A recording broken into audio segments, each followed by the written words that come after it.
Welcome to the Marketing Stir podcast by Stirista, probably the most entertaining marketing podcast you're gonna put in your ear. I'm Vin, the associate producer here at Starista. The goal of this podcast is to chat with industry leaders and get their take on the current challenges of the market, and we'll have a little fun along the way. In today's episode, Vincent talks with Adam Bleibtreu, the CMO at ASGN Incorporated. They talk about how Adam is taking on the CMO role at both ASGN and Creative Circle simultaneously, and his experiences in the past that led him to where he is today. Ajay is traveling, so Vincent takes on this episode solo. Give it a listen. Ladies and gentlemen, welcome to another episode of Starista's The Marketing Stir. I, of course, am your host, Vincent Petrofessa, the Vice President of B2B Products here at Starista. Before I explain what I'm doing in not my normal location, I will also explain who Starista is. You're probably like, who are they? You should know by now. We have so many amazing listeners. But Starista, we are a marketing technology company. We focus on identity. We have our own B2B data, our own B2C data. Customers and our partners utilize that data to get new customers, to send to that data. We have our own email sending structure. We have our own DSP, Adster, so we can send display, OTT, connected TV. We don't use cookies. That was a big thing about this conference I was just at. I will talk about that. I'll talk to my guest about that. Just, cookies are not maybe in my guest's world, but I'm just tired of talking about it. So maybe I won't even talk about it. Anyway, but it is so good to be back. The other thing there's two things that are different today. One is I am from my home. You've heard me on the podcast mention that I don't like working from home. I didn't like working from home prior to the pandemic. I am in New York City. It's not like I have a spare den. I don't make that much money where I'd have a spare den. You just have your bedrooms and you use every square inch of your space. But I tried to get into my office today. The elevators were down. 18 flights up. I said, I'll walk up 18 flights, even though I partially tore my hamstring a few weeks ago. If you're catching up on those episodes, you'll know how. But the stairs, they couldn't even access the stairs. I'm like, this is not right. I don't think you're supposed to do this, ladies and gentlemen. There's something's wrong with this building.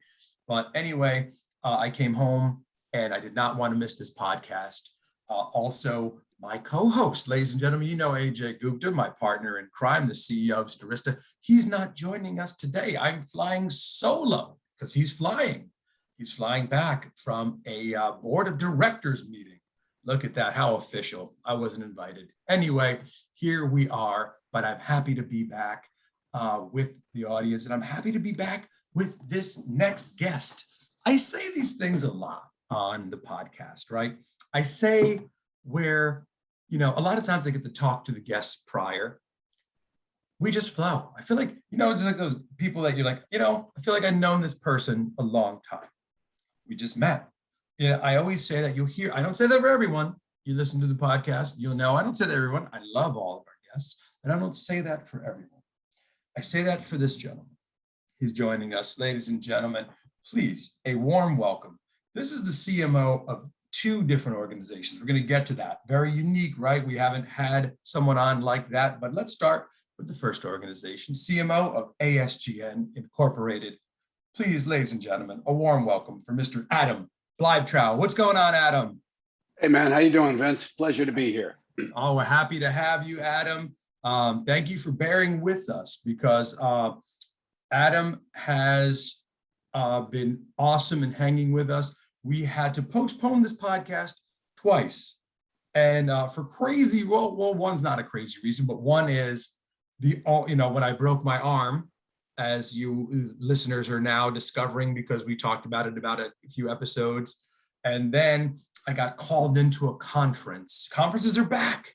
They're back. There was like 500 people at this conference, the Programmatic IO conference here in New York. So I got called in and I was like, all right, and then we had to move it. But I was not moving it. I wanted to talk to this gentleman. So Adam, it's great to talk to you. Do you feel the same way I do I feel like we've known each other? Yeah, it's crazy. I like you get dozens of phone calls a week from folks, and every now and then you just connect with someone and you just kind of think to yourself, we had to have met somewhere before. We had Yeah. to have had a cold frosty adult beverage at Mhm. some Oaks top counter before. But if we haven't in the past, I can promise you we will in the future. We will in the future. And it's so, I love that you said that, because when we originally started this podcast, The Marketing Stir, we talked about, we want it to be like if we met our guest at the bar at a conference, because you talk about so many different things, right? And it was really nice to be back in a person at conferences. I was going into this conference kind of thinking, Adam, all right, well, it's in New York City. So, the proper protocols, it's indoors, right? The vaccination cards, the proof of vaccination. I was like, how many people are coming to this thing? 36 people? It was like 500 people, or even more, I'm sure. So it was good to see. And so to strike up those natural conversations again. So yeah, that's kind of how, and yeah, we probably were at the same conference in the past, me and you, and then we just haven't met. But for those listeners, tell us about what you're doing there at ASGN, and also Creative Circle. Creative Circle is the other organization that you are the CMO of. I love that. We're going to get into the, balancing those two hats. As if being a CMO was an easy job. It was not it's not an easy job. And now you're doing it with two organizations. But tell us about yourself, what each of those organizations do as well. Happy to. Yeah, I would say it's one of the more unique opportunities I've had in a slightly varied and non-traditional career. I actually started 8 years ago as the CMO at Creative Circle.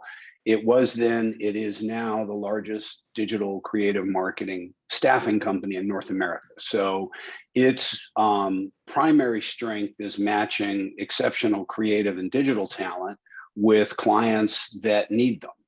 And it's an incredibly efficient model. And I was recruited into it by the founders and really thought they were two of the smarter gentlemen I'd had the opportunity to work with. And I've worked with some, really, I'm fortunate to say, worked with some pretty cool folks in the past. So I came on board, and about 3.5 years into that journey, we were purchased lock, stock, and barrel by a company which was then called On Assignment, now renamed by some CMO schmuck, ASGN. And as a part of that acquisition, I got to meet the CEO of ASGN, Peter Damaris, and he offered me this really unique opportunity to be the chief marketing officer of the parent company, which at that point we owned 5 primarily staffing companies that did business in North America, a little bit in Europe. And I thought it would be a fascinating opportunity to learn the public markets and how to help manage that process. And we shook hands on a deal that said, I'll go do that, and I'll do my day job at Creative Circle for about a year. Well, 5 years later, I have 2 distinct jobs, and I really enjoy both of them. That's awesome. And now, Adam, we always love to ask this question on the podcast. We like to get right into it because we love to see people's backgrounds, how they got into this space to begin with. How did you get into marketing? I was walking down the street, white windowless van pulled up, guys put a pillow over my head, and the next thing I know, I'm a marketing guy. No, I snagged you, right? A lot of that happens in New York and New Jersey. I love it. I thought I wanted to be a coach when I was younger. I thought that would be fun. And then I realized coaches really, in that day and age, didn't make a whole lot of money. And I also took, early on, I took a Pavlovian psychology class. And for me, a switch really clicked when I began to understand a little bit about the human mind and about emotional triggers and how the rudimentary concepts of decision-making takes place. So I had that piece. I had a father who at the time was a writer and really was a phenomenal storyteller. And I learned a lot about him from that piece. And then the last thing was I had a very unusual childhood. I didn't go to school. I went to a one-room schoolhouse. I lived in a bunch of different places. So by the time I got to high school, I had an incredibly adept visual mind, but not really up to par math and analytical mind. So I had to work really hard, on the math and the sciences part. So I thought the easiest way to marry the two was to be a filmmaker. And I went to film school and went to the University of Southern California, which is still the finest film school on the West Coast. took the psychology class and went, oh, this is interesting. I then I'm going to minor in advertising because it just sounded cool. And I directed a documentary my senior year at USC that won an Emmy and won AFI's National Video Award. And I was the most highly awarded student filmmaker coming out of college that year. And as is my luck in life, the entire town was on strike. So my 42nd interview was with a television icon named Norman Lear, who gave me a job as a driver.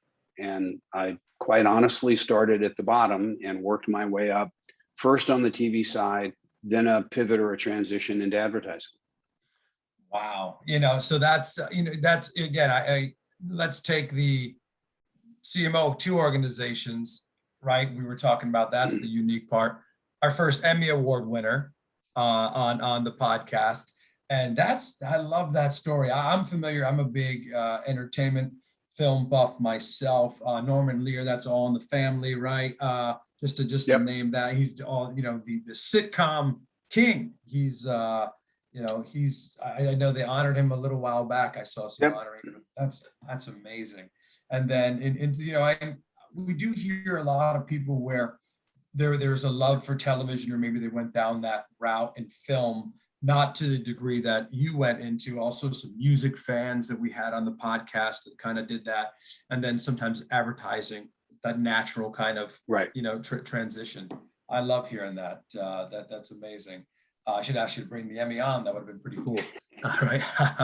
But Adam, talk to me about, is there a lot of the same type of marketing you're doing within both organizations, but how do you balance out both? Because you're kind of putting on, it's the same hat, but it's two different hats. And is it different audiences that you're targeting? Talk to me a little bit about the whole balancing the two companies together. It's a great question. And sometimes I have to think about it because it changes a little bit day to day. But the easiest way to understand it is that ASGN is a $6 billion market cap as of this morning, publicly traded company. We have our primary audience are shareholders, investors, analysts. We really are a company that we believe delivers a phenomenal return on the investment and the faith and the trust that these institutional investors and private investors place in us. Our business is managing 4 companies broken into 2 sectors. We have a commercial sector, which includes Apex Systems, Creative Circle, and Cybercoders, which really focus on the staffing side in the commercial sector. And then we have a company called ECS, which heads up our federal segment. And there we are a highly qualified consultant into the government, DoD, NSA, DARPA, all the acronyms. So those companies are the operating entities. And my role at ASGN is on a top line basis, 3 primary focuses. Strategy and execution with our CEO, Ted Hansen, who, by the way, is the reason I'm still there.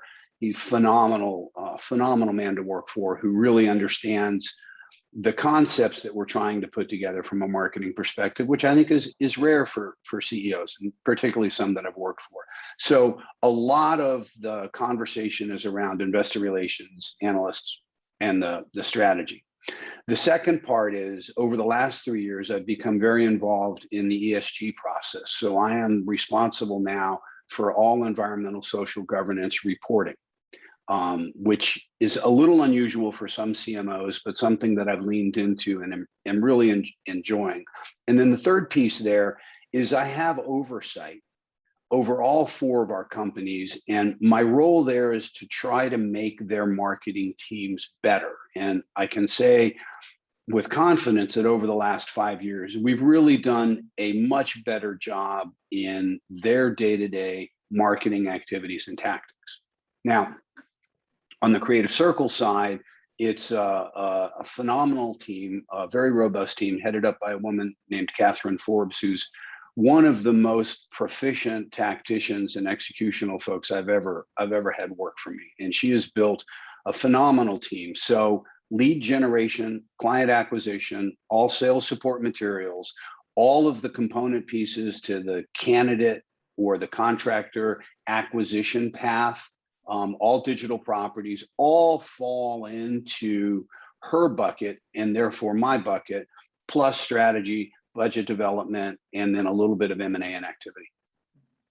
Yeah. Wow. That's a busy day. That's a busy month. It gets me through noon. Yeah. That's, oh, wow. Adam, talk to me a little bit about, because I hear, so at the core, right, the recruitment aspect, how has that changed in the last, just if you could talk about the overall industry, if you you obviously have insight to it, but how has the overall, especially in the last almost 2 years, how has recruitment changed, right? Because the in-person interviews are not there anymore as much. Just the whole, a lot of, strategies have changed. Can you talk to a little bit about that? No, I'm kidding. I'm kidding. So, just having fun. No, yeah, absolutely. Me and you could talk about sitcoms all day. That's no problem. I love it. I can't. Next question. No, I spent 5 years with Jim Henson. I have a lot of stories that were fun, but anyhow, yes. So what happens in the American economy, and to a degree the global economy, is that the pendulum swings back and forth, and it goes from a talent-rich environment, which means there are more people looking for work than there are positions available, to a candidate-driven marketplace, which is where we are now, which are there's a candidate or a talent shortage. A lot of this is obviously brought on by circumstance related to this horrible pandemic that hopefully and God willing we're on the last legs of. So what's happened, that there's two primary things that have happened, I think, in the last 2 years. The first and the most important one is that remote works, period. There's no conversation that can be had anymore about that. In most sectors and most industry segments, remote works. Now, older style managers may not agree with it. Certain people may be trying to fight it, but the productivity of the American worker at home or at alternative locations from offices works, period. The second part is that what used to be referred to as the digital divide. 35 and under grew up with cell phones and laptop computers and digital devices, and they managed their entire life that way. There was no fear of credit cards on the internet. There was no fear of privacy because they really didn't have any. They didn't care. And 36 and above, we were a little cautious. We weren't all in yet. We had fax machines somewhere in the closet at the office, right? Mm-hmm. So when COVID hit and we all went home, we all became digital natives. So with a digital divide that's gone and a candidate shortage that's comfortable working from home and feeling legitimately empowered to want to continue to do that, all of the recruitment and the messaging around job opportunities, whether they be part-time, freelance, or full-time, really have to take into account the overall sort of ethos of where the talent pool is now. So you have to be a little more intelligent. You have to be a little more thoughtful. You have to focus on things like ESG and diversity, equity, and inclusion, because these are components that matter to this audience. And then it's 99.9% in a digital environment. Yeah, and another thing that's kind of happened is, before when you were looking for people, remote roles were very limiting, right? Now it's kind of like you said, it's crazy to hear that there's a shortage of talent, because I would think now you have more areas to expand. It's like, okay, well, I own a company and we're in Omaha, Nebraska. Well, I could have an employee in New York, Atlanta. I could have an employee all over now. So it's crazy to hear that there is a shortage, but I see that. There's a shortage in a variety of different fields right now that you're seeing. I live in New York City, and you're seeing a shortage in people who are working in restaurants, people who are working in Broadway shows and theaters, that ushers, and so forth and so on. That's interesting to hear. Adam, talk to me a little bit about, let's staying on the recruitment piece. What do you think recruitment firms are doing well in marketing, and what are they not doing so well in? It's a great question, and I think staffing and recruitment companies that are treating their customers, right? So you're talking about a talent, you're talking about someone who's looking for a job, which candidly, I think is one of the most emotionally debilitating processes you go through. You have a variety of pressures economically, emotionally, and physically about having to find work, and you send out resumes and nothing comes back. It goes into the black hole of the application pool. It's horrible. It truly is. So I think that the recruitment firms that are winning are the ones that are treating the applicants like human beings. They're utilizing technologies to keep them abreast of what's happening in the application process. They're using technology to help facilitate the evaluation of applicants so that less time is spent, less human hours are spent on the evaluation process, and more is spent in one-to-one Zoom, video, or in-person conversations. So companies that are doing that well are winning. Companies that are treating the applicants like fodder are losing. And unfortunately, there are more of the latter than the former. And I would agree with that, because you always kind of hear that when you're applying for a job, it's better if you know someone there already. That's the best way to do it, because then you get lost, and then sometimes you're just looking for certain keywords in a resume. Thanks for that insight there. Let's take a little pivot, because I wanted to talk about your 5 years within this particular organization, but a lot of experience. What's been, maybe it's 5 years, 10 years, what's been a shining moment for you in the last, say, 5 to 10 years that happened at work, where you say, oh, you know what, I really enjoyed this moment. We did this and it resulted in this. Love to hear that. So other than walking my daughter down the aisle, right? I can't talk about that. That would be a shining moment. That's a shining moment in life. That's amazing. By the way, being on this podcast is the second, she's a marketing pro for Disney, so she's a lot smarter than her dad. Nice. Hardest speech I ever had to write and give, by the way, for those that are girl dads out there and are going to have to go through that. My heart's with you. It's a great question. I think there's two answers. At a different point in my career, I was an entrepreneurial soul, and I was working in a category of industry called digital signage, which really pre-smartphone was putting digital screens closer and closer to the point of purchase. And long story made incredibly short, a partner and I came up with the concept for putting TV sets on gas pumps. And we launched a company called Gas Station TV, GSTV. And at that point, it was one of those moments in your life where you really, really knew that this would work. And there was a tremendous amount of obstacles based on technology, based on health and safety, based on putting an electronic device on a box that can go boom. I mean, minor little things like that. And solving that and proving all of the naysayers wrong, raising the money the whole bit, that was tremendously satisfying and cool. The second part, 3 years ago, when the company asked me to take the helms in this ESG piece. And like all of us, you have environmental sustainability concerns. You're certainly aware of diversity, equity, and inclusion issues. But when they handed that to me, it was an opportunity, as a dinosaur, a little older than you, have a few more beers under my belt, to really learn something that was new, that was incredibly relevant. At this point, the issues with the horrible murder of George Floyd and these things had not happened. And I really felt it was a way to have an impact in an incredibly positive way in the immediacy of my surroundings. So that was the second. Yeah, so, and it goes into a question, it's how important is it to be proactive rather than reactive in marketing? I think that if you're reacting, you've already lost.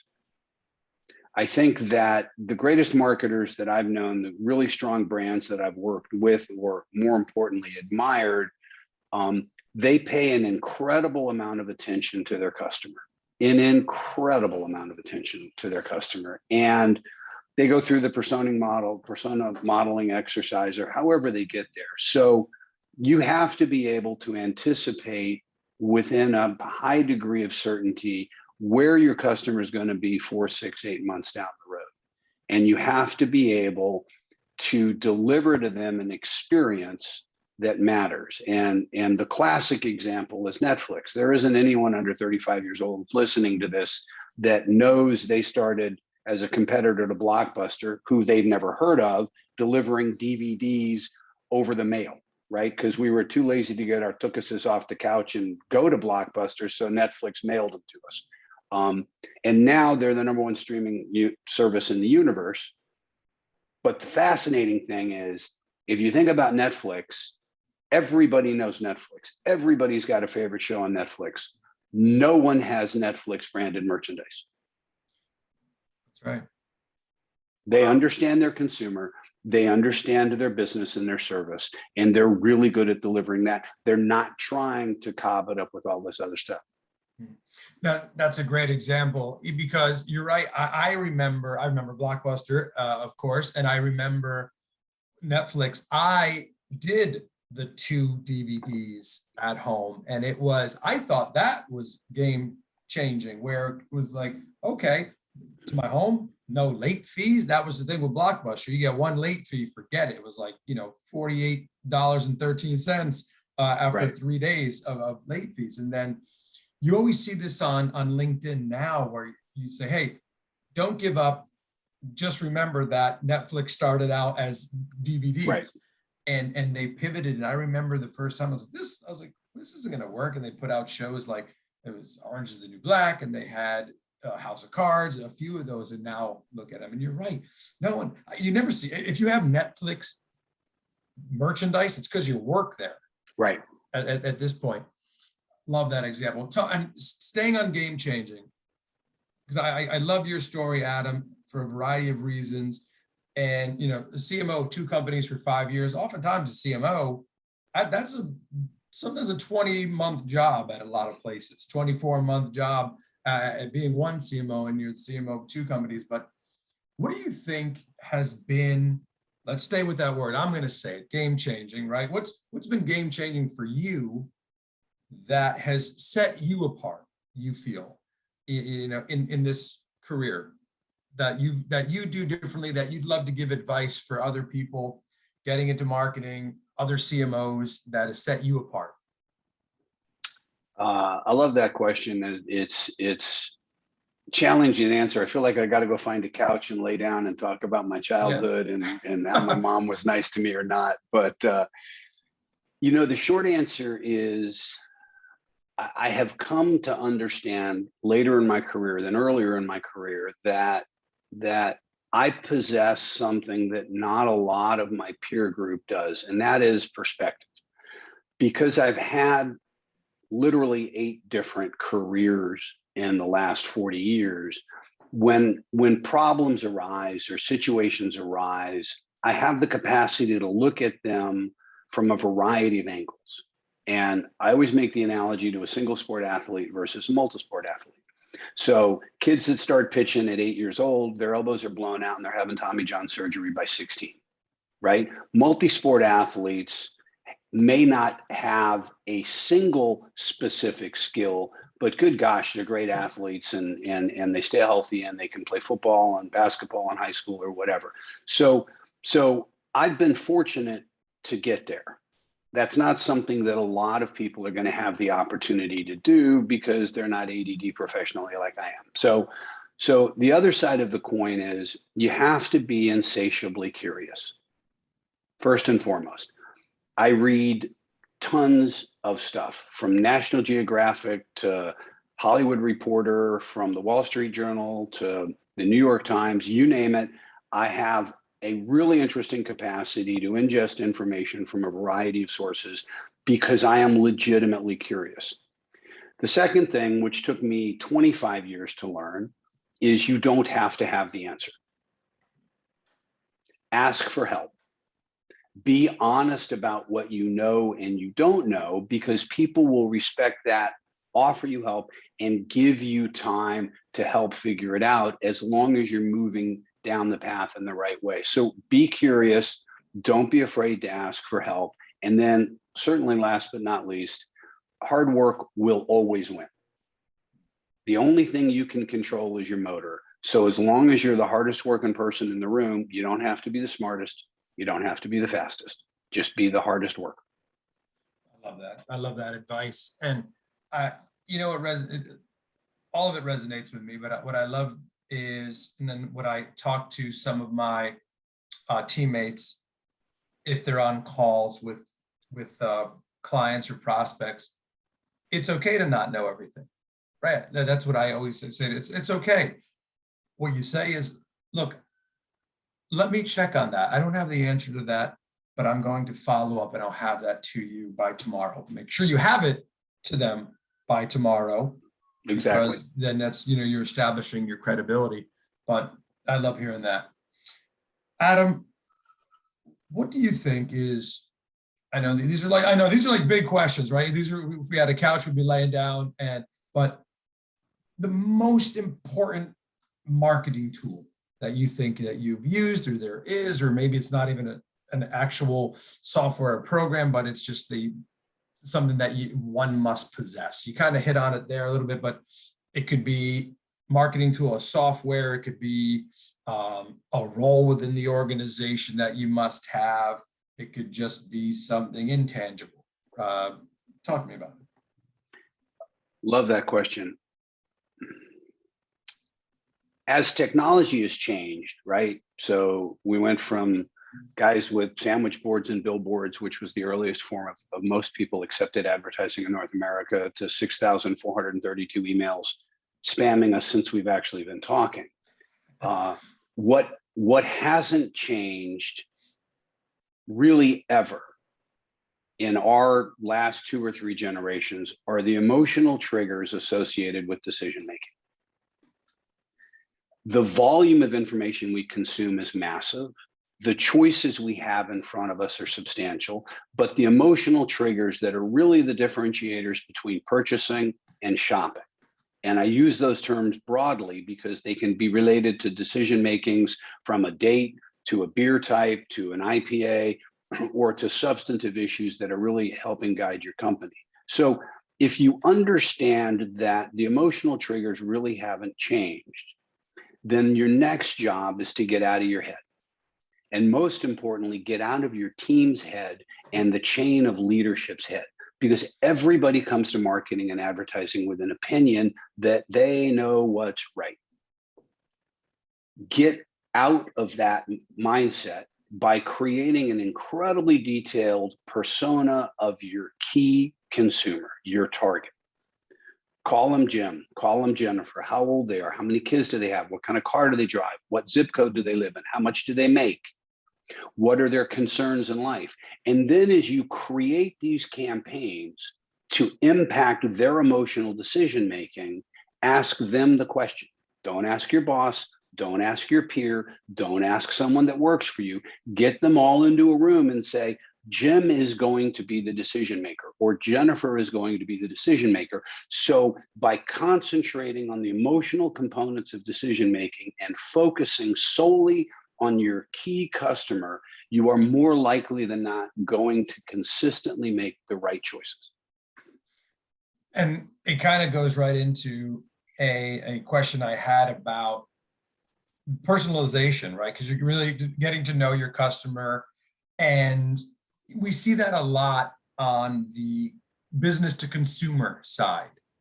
My world I live in, I mean, Stirista does a variety of things, but B2B and B2C. I'm on the B2B side, and it's a lot more, there's a lot more marketers talking about how to make B2B marketing more personal, how to inject that emotion, because at the end of the day, like you said, Adam, the decision makers are people as well. Do you feel, and can you comment on the importance of personalization, but also making a brand personal, but spanning into the B2B world as well? So two pieces. The first one is, in the old days when you sketch train to work or the subway, there'd be a guy in a suit and a tie headed down to Wall Street, financial services, and he'd have the New York Post and the Wall Street Journal. And he'd read them both on the train. And when he was reading the Wall Street Journal, he was in a business mode, and he was reading the Post, he was in a social mode, right? So the key is to know when to intervene or interrupt them in their journey as your customer.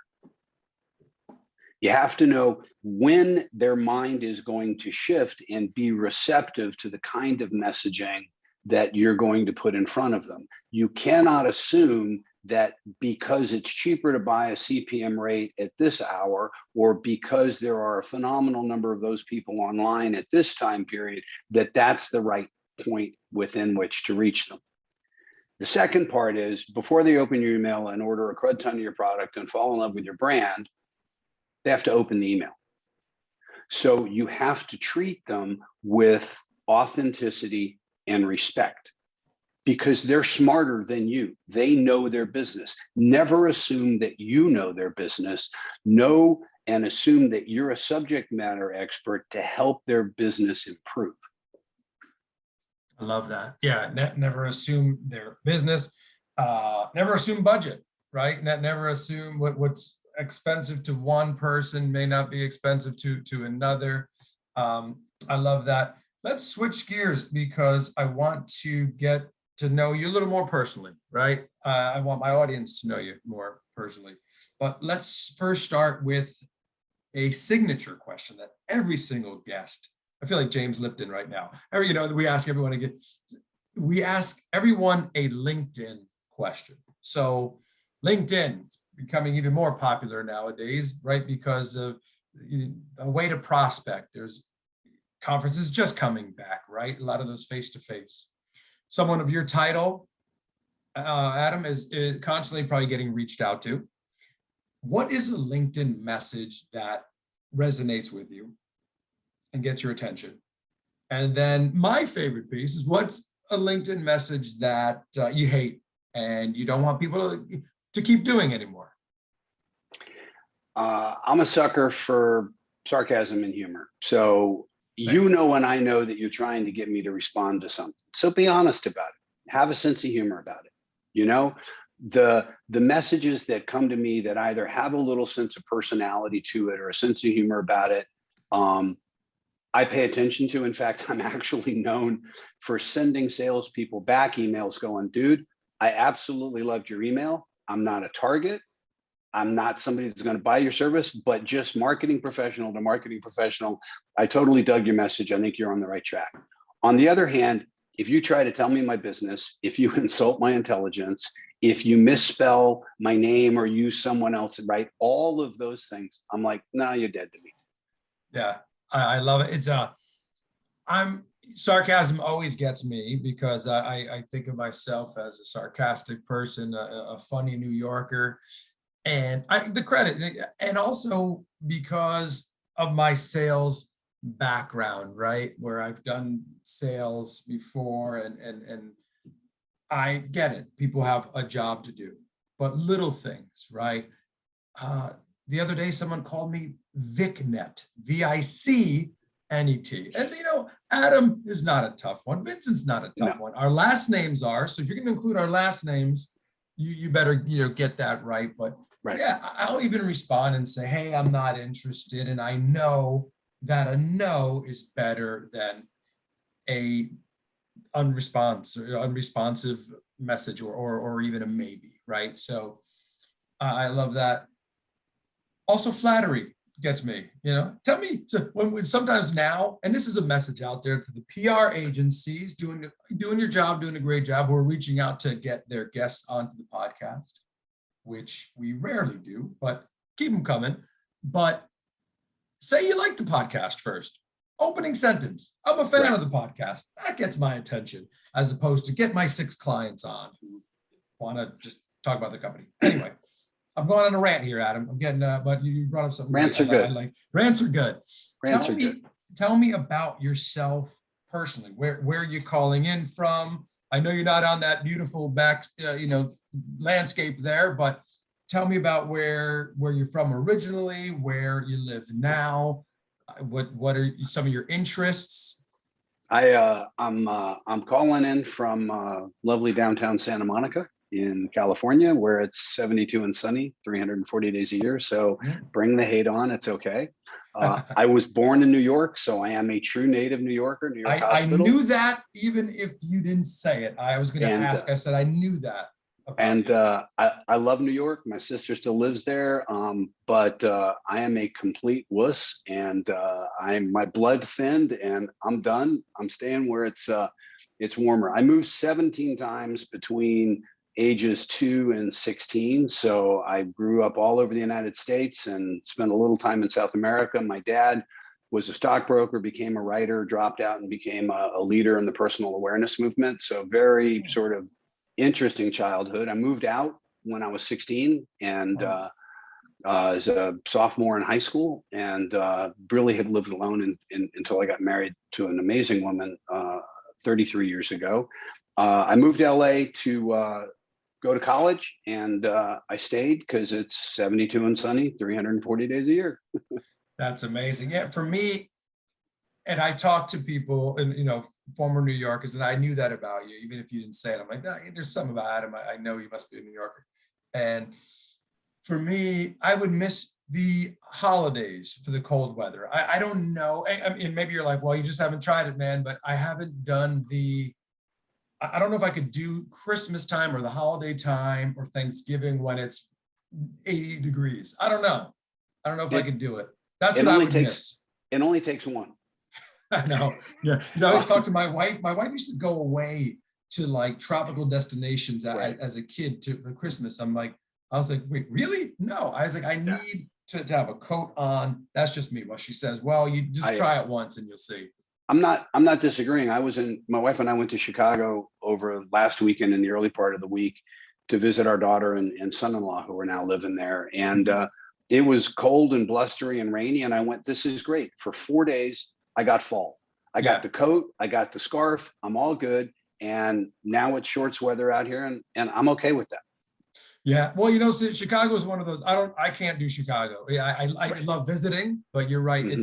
That's too cold. That's right. That's like October. It's like February here in New York. I can't do that. But also, I want to know this. What was there a film or a TV show growing up where that kind of influenced you to do film, to get into that? Was there something where you're like, I saw Casablanca, or I saw Jaws, or I saw something? I'm just curious. I'm a big film fan myself. I always geek out on that. I subscribe to Entertainment. It's the one magazine that I subscribe to almost 25, 30 years now, Entertainment Weekly, just to stay up on it. So was there something like that for you? Yeah, it wasn't Jaws. I saw Jaws and I was afraid to go swimming in a lake. Everyone was, yeah. I don't like murky water to this day because of Jaws. Nah, that's okay, man. There's big fish with big teeth. No, there was a film you've never seen, very few people have, that was called The Stunt Man, starring Peter O'Toole. And it was shot at the Hotel Del in San Diego, but it was a movie about making a movie. And Peter O'Toole was a crazy director, and he used to tell the lead actor that film is a fantasy, and that King Kong was 3 feet 6 inches tall. And something in that clicked for me, and I went, I could tell those kind of stories because you're creating an artificial reality to look real. And as long as you accept that dynamic, hopefully you'll find success. So that was the film in high school that the switch went off, and that's the path I went for a while. That's amazing. Was Peter O'Toole an actor as well, right? Very well-known actor. Yeah, he played the character of the director. Okay. Yeah. So because I know Peter O'Toole. I don't know the film, but I know Peter O'Toole. Yeah. Now 2 people will go watch it, and that'll be cool. Netflix will be happy. Yeah, Netflix will be happy. And that's little wins like that, at least for the podcast, where someone say, hey, Yep. Adam mentioned that movie and we went to go see it. Adam, some closing thoughts. It could be for people getting into this field. It could just be your longevity in the industry. It could just be life advice. We'd love to just hear some closing thoughts from you as we start to wind down the podcast. Well, first of all, thank you and to your team. You're incredibly kind to and generous to offer someone like me an opportunity to have such a fun conversation. You're at any point in your life, you're a sum of your parts, and you can't do it alone. So the sooner you learn that and you allow yourself to ask for help, to discover things, to take chances simply because you think it's scary. And I don't mean jumping off of a cliff, although I've done that. It's leaving the safety of your safe zone. Those are all of the things that are going to allow your mind and your emotional self to grow and change. And I think that's really important. The second thing, and it's something I grew up with, it's something my kids grew up with, and that's the analogy of being the duck. Okay, I've said earlier, you have to be the hardest worker in the room, but it's more than that. If you look at a duck, it's raining and he's floating across the lake.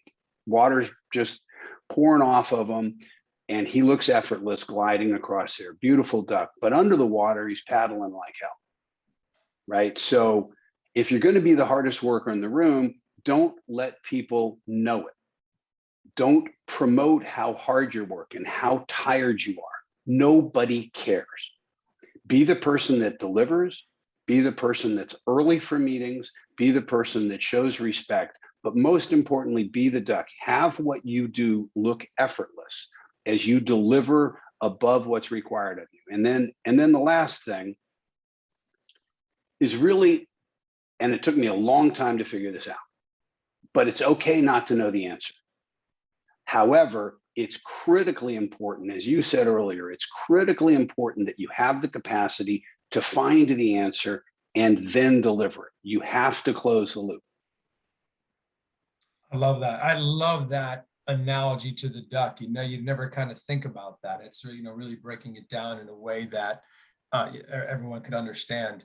Adam, this has been extremely fun. I feel like I could talk to you for hours. Thank you for taking some time with us. That is Adam Bleibtreu, ladies and gentlemen, the CMO of ASGN, CMO of Creative Circle, born and bred New Yorker like me, but now he's in California. I get it. I love it. This has been another episode of The Marketing Stir. I'm Vincent, the VP of B2B Products. Ajay Gupta, our CEO, is on a flight. We wish him well. We want him back. He is my partner in crime. This has been amazing. Thank you so much, Adam. Thank you so much, listeners. We'll talk to you soon. Thanks for listening to the Marketing Stir podcast by Starista. Please like, rate, and subscribe. If you're interested in being a guest on the podcast, email us at themarketingstir@starista.com. And thanks for listening.